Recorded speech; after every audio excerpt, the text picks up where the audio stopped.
1 kilo தக்காளியோட விலை என்ன அப்படின்னு கேட்டால் உடனே சொல்லிடுவீங்க. 1 கிராம் தங்கத்தோட விலை என்னன்னு கேட்டால் செக் பண்ணி பார்த்துட்டு அதையும் சீக்கிரத்திலே சொல்லிட முடியும். உங்களோட ரியல் வேல்யூ என்ன, உங்களோட மதிப்பு என்ன அப்படிங்கிறத நம்ம கேட்டோம்னா நிறைய பேர்னால அதுக்கு ஆன்சரே சொல்ல முடியாது.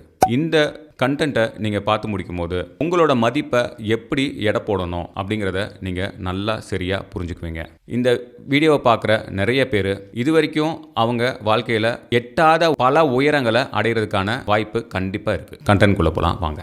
நம்ம பூமியில் புதுசாக நிறைய சுரங்கங்கள் கண்டுபிடிக்கப்படுது. தங்க சுரங்கங்கள் கூட இப்போ லேட்டஸ்ட்டாக கண்டுபிடிச்சிருக்காங்க. நம்ம இந்தியாவில் பேட்டரி தயார் பண்ணுறதுக்கு தேவையான லித்தியம் சுரங்கம் கண்டுபிடிக்கப்பட்டிருக்கு. இப்போ லேட்டஸ்ட்டாக கூட அந்தமான் பக்கத்தில் கடலுக்கு அடியில் பெட்ரோலியம் சுரங்கம் கண்டுபிடிச்சிருக்கதா சொல்லப்படுது. இதே மாதிரி தாங்க உங்களுக்குள்ளேயும் நிறைய ட்ரெஷர்ஸ் இருக்குது, டேலண்ட்ஸ் இருக்குது, ஹிடன் ஸ்கில் செட் இருக்குது. ஆனால் சில காரணங்களுக்காக அதை வெளிப்படுத்தாதனால நீங்கள் அதுக்கு ஒரு மதிப்பையே தேடலை.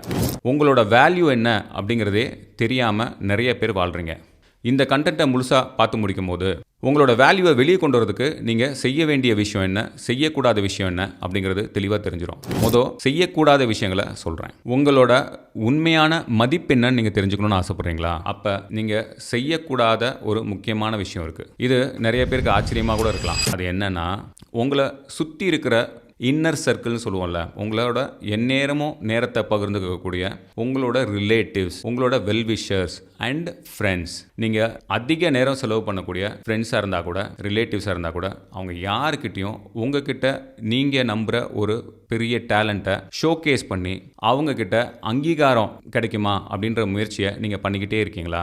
அப்போ அதை நிறுத்திடுங்க.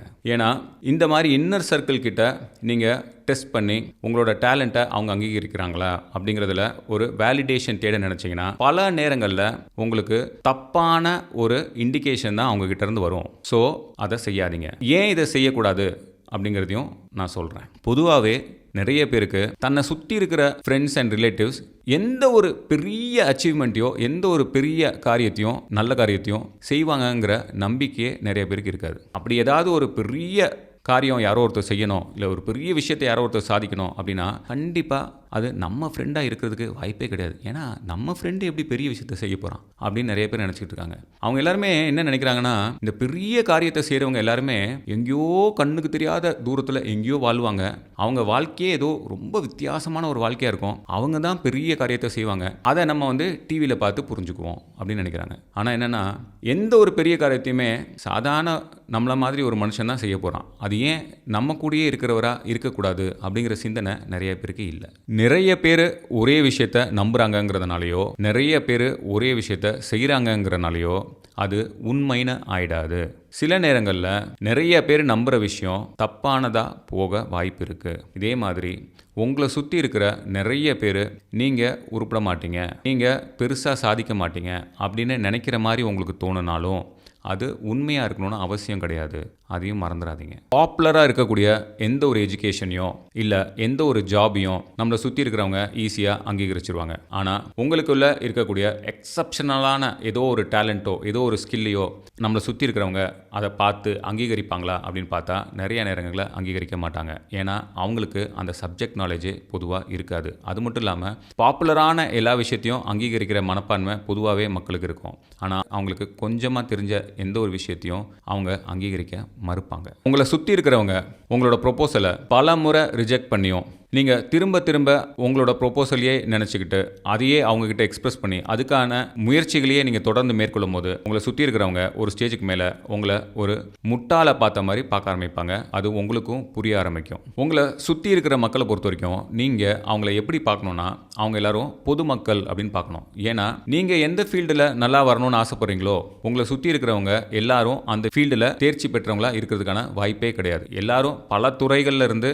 உங்களை சுற்றி இருக்கிறவங்க இருப்பாங்க. ஸோ அவங்க கிட்ட போய் ஒரு ஒப்பீனியனை கேட்கும்போது அவங்களுக்கு நீங்கள் எந்த ஃபீல்டில் நல்லா வரணும்னு ஆசைப்படுறீங்களோ அந்த பர்டிகுலர் ஃபீல்டை பற்றியான அவேர்னஸோ இல்லைனா ஒரு டெக்னிக்கல் நாலேஜோ, ஸ்கில்ஸோ, அதில் எப்படி ஒரு மனுஷன் ஆரம்பித்து எப்படி வளர முடியுங்கிறதுக்கான ஒரு அறிவோ அவங்களுக்கு இருக்கிறதுக்கான வாய்ப்பு ரொம்ப கம்மி. அப்புறங்க உங்களை சுற்றி இருக்கிற எல்லாருமே நீங்கள் நல்லா இருக்கணும் அப்படின்னு நினைப்பாங்க அப்படின்னு எதிர்பார்க்காதீங்க. சில பேருக்கு என்னை விட இவன் நல்லா வந்துடக்கூடாது, நம்ம குரூப்பில் நம்ம தான் தாதாவாக இருக்கணும், நம்ம தான் ஆல்ஃபாவாக இருக்கணும், நம்ம தான் லீடராக இருக்கணும், இந்த ஃபீல்டில் நான் தான் பெரிய ஆளுன்னு நம்ம குரூப்பில் எல்லாருக்கிட்டையும் நான் வந்து ஒரு பில்டப் கொடுத்து வச்சிருக்கேன். இவன் என்னன்னா நமக்கு தெரியாத விஷயத்தெல்லாம் நம்மளோட ஃபீல்டில் இவன் பேசுகிறான், ஸோ இவனை தட்டி வைக்கணும், இவனை டிஸ்கரேஜ் பண்ணணும் அப்படிங்கிறதுக்காக கூட உங்களை டிஸ்கரேஜ் பண்ணிக்கிட்டே இருப்பாங்க. நீங்கள் நம்ம ஃபீல்டில் ஏற்கனவே அனுபவமானவராச்சே, அவரே சொல்கிறாரு இது ஒன்றும் அவ்வளோ நல்லா வரும்னு தெரியலையப்பான்னு சொல்கிறாரு, அப்போ கண்டிப்பாக இது நல்லா தான் வராது போல அப்படின்னு சில நேரம் ஏமாந்துருவீங்க. ஜாக்கிரதையாக இருங்க. சரி, அப்போ உங்களோட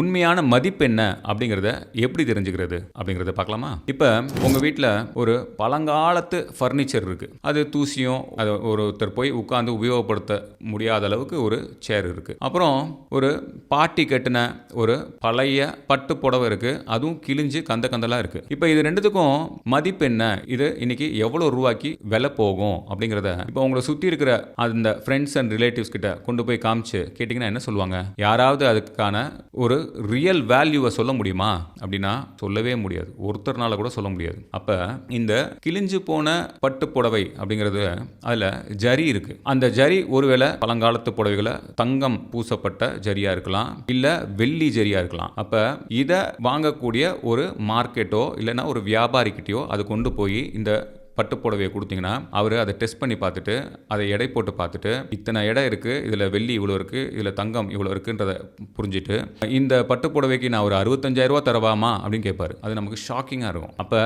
இந்த கிழிஞ்சு போன இந்த பட்டு புடவையை உங்களை சுற்றி இருக்கிறவங்ககிட்ட காமிச்சிருந்தீங்கன்னா இதை தூக்கி குப்பையில் போடுன்னு சொல்லியிருப்பாங்க இல்லையா? அதே தான் உங்கள் வாழ்க்கையிலையும் நடக்குது. இப்போ அந்த பழைய ஃபர்னிச்சர்னு சொல்கிறீங்களே, நிறைய பேருக்கு அவங்க வீட்டில் அந்த ஓல்டு ஃபர்னிச்சர் அது தேக்கா ரோஸ்வுட்டா அது என்ன மரம்னு கூட தெரியாது, அது ரொம்ப அழுக்கா படிஞ்சு போயிருக்கனால, அது மட்டும் இல்லாமல் பழசுன்றனால சில நேரங்களில் அது வந்து கால்கள் ஆடிக்கிட்டு இருக்கும், அதில் ஒருத்தர் உட்கார கூட முடியாது. ஆனால் இப்போ இதோட மதிப்பை தெரிஞ்சுக்கணும்னா அதுக்கு ஒரு மார்க்கெட் இருக்கு இல்லையா? அப்போ ஒரு ஃபர்னிச்சர் மார்க்கெட்டுக்கோ இல்லைனா ஒரு சரியான கார்பெண்டர்கிட்டயோ கூப்பிட்டு இல்லை நீங்கள் கொண்டு போய் அந்த சேரை கொடுத்து இதுக்கு என்னங்க மதிப்பு இருக்குது அப்படின்னு கேட்டிங்கன்னா நீங்கள் அதிர்ச்சி அடைகிற அளவுக்கு சில பழங்காலத்து தேக்கு, அதுக்கப்புறம் ரோஸ்வுட்டு மாதிரியான மரங்களில் செய்யப்பட்ட அந்த பழங்காலத்து ஒரு ஃபர்னிச்சருக்கு ஒரு தனி மார்க்கெட்டே இருக்குது. அது சம்டைம்ஸ் அவர் என்ன சொல்லுவார்னா, சார் இந்த சேரை நான் ஒரு 80,000 ரூபாய்க்கு எடுத்துக்கிட்டுமா அப்படின்னு கேட்பார். இல்லைனா இந்த கபோர்டு நீங்கள் வச்சுருக்கீங்கன்னு வச்சுக்கோங்க, அந்த கபோர்டை ஒரு 2.5 லட்ச ரூபா கொடுத்து எடுத்துக்கிட்டுமா அப்படின்னு கேட்பார். ஆனால் நீங்கள் அதை வந்து ஒன்று உபயோகமாக இருக்காது, அதை தூக்கி போட்டலாமா உடச்சி போட்டலாமா அப்படின்னு நினச்சிக்கிட்டு இருந்த பொருளுக்கு இவ்வளோ வேல்யூ இன்னைக்கு தெரியுது. ஸோ இதுலேருந்து என்ன புரிஞ்சுக்கணும்னா, உங்களோட மதிப்பை நீங்கள் தெரிஞ்சுக்கணும்னா அதுக்குன்னு ஒரு மார்க்கெட் இருக்குது. நீங்கள் இப்போ எலக்ட்ரானிக்ஸ் ஃபீல்டில் நீங்கள் ரொம்ப உங்களுக்கு ஆற்றல் இருக்குது, ஸ்கில்ஸ் இருக்குன்னு நம்புனீங்கன்னா அது ரிலேட்டட் மார்க்கெட்டுக்கு போகணும். இப்போ நீங்கள் வந்து ஒருவேளை ஒரு நல்ல ஆர்டிஸ்ட் நல்ல படங்களை வரைய முடியும் அப்படின்னா அதுக்கேற்ற ஒரு மார்க்கெட் இருக்கும், இல்லைனா அதுக்கேற்ற அந்த டேலண்ட்டை வளர்த்து கொடுக்கறதுக்கான சில இன்ஸ்டிடியூஷன்ஸ் இருக்கும், இல்லை சில கோச்சிங் சென்டர்ஸ் இருக்கும். அந்த மாதிரி இடத்துக்கு போனீங்கன்னா தான் உங்களுக்கு உங்களோட மதிப்பு என்னன்னு தெரிஞ்சுக்கிறதுக்கு வாய்ப்பாக இருக்கும். ஸோ உங்களோட ரியல் வேல்யூவை நீங்கள் தெரிஞ்சுக்கணும் அப்படின்னா நீங்கள் எந்த ஃபீல்டில் எக்ஸ்பர்ட்டாக இருக்கீங்கன்னு ஃபீல் பண்ணுறீங்களோ அந்த பர்டிகுலர் ஃபீல்டுக்குன்னு ஒரு மார்க்கெட் இருக்கும். அந்த மார்க்கெட்டை நீங்கள் கண்டுபிடிக்கணும். கண்டுபிடிச்சு அந்த மார்க்கெட்டுக்குள்ளே போய் நீங்கள் உங்களோட டேலண்ட்டை காமிக்கும் போது தான் உங்களுக்கான ரியல் அங்கீகாரம் கிடைக்கும். உங்களோட வேல்யூ என்ன அப்படிங்கிறதும் உங்களால் புரிஞ்சுக்க முடியும். சரி, இப்போ நீங்கள் ஒரு மார்க்கெட்டுக்குள்ளே போகிறீங்க அப்படின்னும் போது போனதுக்கப்புறம் நீங்கள் இப்போ என்ன புரிஞ்சுக்குவீங்கன்னா, அங்கே உங்களை மாதிரியே டேலண்ட் இருக்கிறவங்க உலகம் முழுக்க இருக்கிறவங்க வந்திருக்கலாம், இல்லைனா உங்களோட டிஸ்ட்ரிக்ட் முழுக்க இருக்கிறவங்க வந்திருக்கலாம், இல்லை உங்கள் ஸ்டேட் முழுக்க இருக்கிறவங்க வந்திருக்கலாம். ஸோ இப்போ உங்களோட ரேங்கிங் மாதிரி ஒன்று போட்டிங்கன்னா நீங்கள் இந்த இடத்துல இருக்கீங்க, நீங்கள் ஒருவேளை நம்பர் 1ல இல்லை, நீங்கள் வந்து எங்கேயோ ஒரு 200வது இடத்துல இருக்கீங்கிறத புரிஞ்சுக்குவீங்க. ஆனால் அந்த 200வது பிளேஸுக்கும் ஒரு வேல்யூ இருக்கும். இப்போ உங்களோட திறமைக்கு ஒரு வேல்யூ என்னன்னு இப்போ தெரிஞ்சிடும். அப்போ நீங்கள் இப்போ என்ன பண்ணலாம் அப்படின்னா, இந்த வேல்யூவை இன்னும் அதிகரிச்சுக்கிறதுக்கு, ஏன்னா நீங்கள் இப்போ பொதுமக்களாக இருந்திருக்கீங்க, இப்போ தான் நீங்கள் கரெக்டான இடத்துக்கு வந்திருக்கீங்க. இப்போ உங்களோட வேல்யூ என்னன்னு புரிஞ்சிருச்சு, உங்களுக்கு திறமை இருக்குது, ஆனால் இன்னும் அதை வளர்க்கறதுக்கான ஸ்கோப்பும் இன்னும் நிறைய இருக்குன்னு புரிஞ்சுக்கிட்டீங்க. உங்களோட இன்னும் திறமையானவங்க அதில் இருக்காங்கிறத அப்போ தான் புரிஞ்சுக்கிறீங்க. ஸோ அப்போ நீங்கள் என்ன பண்ணலாம்னா, இங்கிருந்து உங்களை அடுத்த லெவலுக்கு கொண்டு போகிறதுக்கு சில கோச்சிங் சென்டர்ஸோ இல்லைனா ஒரு ட்ரைனிங் சென்டரோ இருக்கும். அப்போ அங்கே போய் நீங்கள் ட்ரெயின் பண்ணணும். இல்லை அதெல்லாம் இல்லை அப்படின்னா நீங்கள் டேலண்டட் ஒருத்தர்கிட்ட அவர் கூட போய் சேர்ந்து வேலை பார்க்கணும். வேலை பார்த்து ஒரு எக்ஸ்பீரியன்ஸ் கெயின் பண்ண இப்போ ஒரு உதாரணத்துக்கு நான் சொன்ன மாதிரி 100வது பிளேஸில் இருக்க நீங்கள் ஒரு அடுத்த 3 வருஷத்துலையோ 4 வருஷத்துலையோ முதல் 10 இடத்துக்குள்ளே வந்துடுவீங்க. ஸோ அப்போ நீங்கள் உங்களோட டேலண்ட்டை அப்படி வளர்த்துக்கிட்டு அதுக்கப்புறம் இன்னும் உங்களோட வேல்யூவையும் பெருக்கிக்கலாம். இது ஒன்று. இன்னொன்று, இப்போ மார்க்கெட்டுக்குள்ளே போயிட்டோம் கரெக்டாக. இந்த மார்க்கெட்டுங்கிறதுமே எப்படி இருக்கும்னா, ஒரு சின்ன சர்க்கிள் ஆஃப் மார்க்கெட். அதில் நீங்கள் ரொம்ப பெரிய டேலண்ட் ஆகிட்டீங்க. இப்போ ஒரு உதாரணத்துக்கு சொல்கிறேன், ஒரு ஸ்போர்ட்ஸ் மேன் வச்சுக்கோங்களேன்.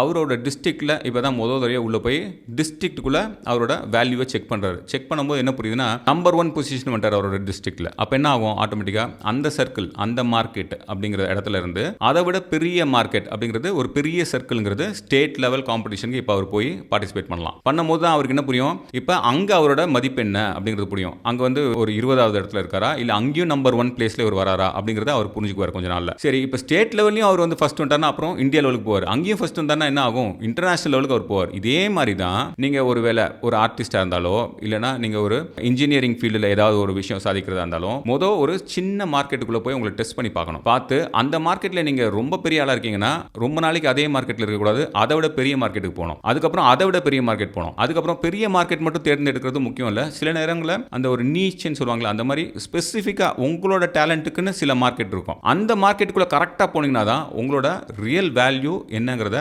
நீங்கள் அன்லீஷ் பண்ண முடியும். அப்போ தான் நீங்கள் உங்களோட ரியல் வேல்யூவை, பொட்டன்ஷியலையும் நீங்கள் அச்சீவ் பண்ண முடியும். ஸோ கரெக்டான ஆடியன்ஸை தேர்ந்தெடுங்க, இல்லையா கரெக்டான மார்க்கெட்டை கண்டுபிடிங்க.